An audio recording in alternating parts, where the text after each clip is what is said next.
Hey everyone, Coach Investor back to another video for today. So Roku soaring over 8% when the overall market is down. Why is that?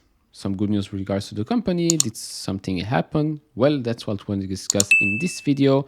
But before I do that, if you want to support me and this channel, do check out the link down in the description and in a pinned comment to get the top 10 best stocks to buy now, or go to full.com/couchinvestor and make sure to check out all the other links in the pinned comment. So remember back in June, we had these rumors that maybe Netflix might be buying Roku. We've covered that on this channel, the pros and the cons. If you want to check that out, it's going to be in the top right corner. But yesterday, a report came out from Deal Reporter stating that Roku's curious change in control plan is worth taking a look. What does that mean? Well, Roku modified its severance benefit plan for the event of a change in control, as you can see here in the 8K filing. So it says here, on September 13, 2022, the Compensation Committee of the Board of Directors of Roku amended and restated the company's amended and restated severance benefit plan to make certain administrative changes, definitional updates and clarifications, revisions to certain severance benefits in connection with a non-change in control termination and a change in control termination. Specific reference to the company's ability to recoup payments pursuant to the company's policy of recoupment of incentives. It goes on and on and on. Not going to read all of that, but that's the basic overview of what happened. And so this basically triggered the algorithm and the rumor mill of, well, maybe Roku could be bought out by, yet again, Netflix or maybe another company. Because, well, let's face it, right now, lots of M&As happening because, well, every other company out there, especially growth companies, are down significantly. Now, Roku, some of you might not believe in the company anymore, but Roku still has a lot of growth ahead of itself. Now, right now, in the current market environment, high inflation, going to a recession, we are in a recession. Define me a recession. We don't know what a recession is.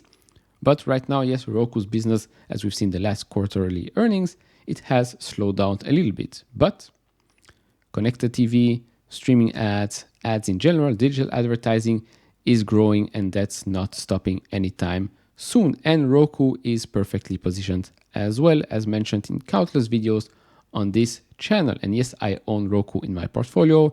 It's also on the Stockcard portfolio. You can follow that. Link is down in the description. It's free to follow. Now, there's also another person that is extremely bullish on Roku and has been bullish on Roku for a while. Might be wrong, might be right, but that's Cathie Wood. More specifically, Roku is the number 2 holding in the RK ETF. Number 1 is Zoom, number 3 is Tesla. Now with Roku, they're obviously down. Apparently their cost average is $243, so down quite significantly. Its weight in this ETF is 9.17%, so close to 2% more than Tesla and just under 1% less than Zoom.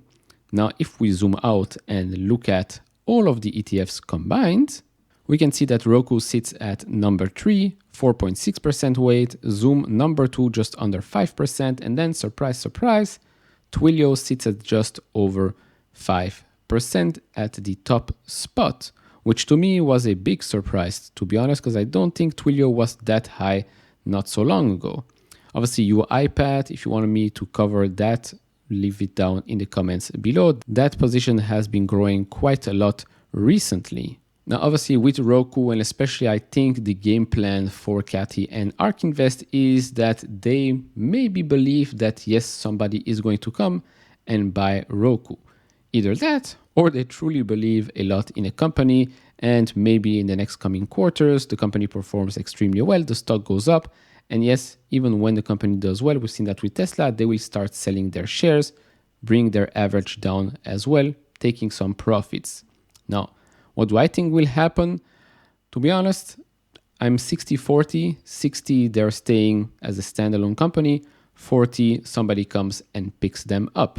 Now, obviously, do share your thoughts down in the comments below, and I've already shared my thoughts what would happen if Netflix buys Roku, the pros and cons. Again, that video is in the top right corner. And so if you enjoyed this type of videos, leave it a thumbs up. If you haven't subscribed to this channel, maybe hit that subscribe button, and I'll see you all in the next one.